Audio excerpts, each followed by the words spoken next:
कई दिनों तक विहार करने के बाद जब भगवान बुद्ध मगध से प्रस्थान करने लगे तो वहाँ के लोगों को यह पता चला। वे महात्मा बुद्ध के पास अनेकों उपहार और भेंट लेकर उनके दर्शन के लिए आने लगे। बुद्ध उन उपहारों को स्वीकार कर रहे थे। वहाँ के सम्राट बिंबिसार भी उन्हें भूमि, धन, वस्त्र आदि अर्पित करने के लिए आए। सभी के दान को स्वीकार करने के लिए बुद्ध अपने दाएं हाथ को ऊपर उठा रहे थे और उनके दान को स्वीकार कर रहे थे। किंतु उस भीड़ में एक वृद्ध महिला भी थी जिसने बुद्ध से कहा कि हे प्रभु, मैं एक निर्धन वृद्धा हूँ, मेरे पास आपको देने के लिए कुछ भी नहीं है। आज मुझे एक पेड़ के नीचे एक आम मिल गया, मैं उसे खा ही रही थी कि तभी मुझे आपके मगध से जाने का समाचार मिल गया। मैं उसी समय इस आम को लेकर सीधे आपके पास आ गई, लेकिन प्रभु मैंने इस आम को तब तक आधा खा लिया था, इसलिए मेरे पास आपको देने के लिए सिर्फ ये आधा आम बचा हुआ है, इसके सिवा मेरे पास और कुछ भी नहीं है।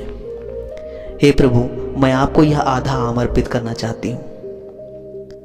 बुद्ध अपने आसन से उतरे और उस वृद्धा का आधा आम स्वीकार कर लिया।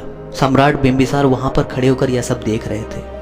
वे बुद्ध के पास पहुंचे और बोले, हे प्रभु, आपको यहाँ पर उपस्थित कई लोगों ने ढेर सारे मूल्यवान उपहार दिए जिन्हें आपने सिर्फ अपना दायां हाथ उठाकर स्वीकार किया, किंतु इस वृद्धा के जूठे आधे आम में ऐसा क्या है कि आप अपने आसन से उतरकर उसे लेने के लिए आए? इस आम में ऐसी खासियत क्या है? महात्मा बुद्ध मुस्कुराते हुए बोले, हे राजन, इस वृद्धा ने उस आम को अपनी सारी संपत्ति और पूंजी के रूप में मुझे दिया है, क्योंकि इसके पास देने के लिए और कुछ भी नहीं है। आप सबने जो मुझे अर्पित किया है वह तो आप सबकी संपत्ति का मात्र एक छोटा सा हिस्सा है। आपने अपने दान के बदले में अहंकार भी मुझे दिया है।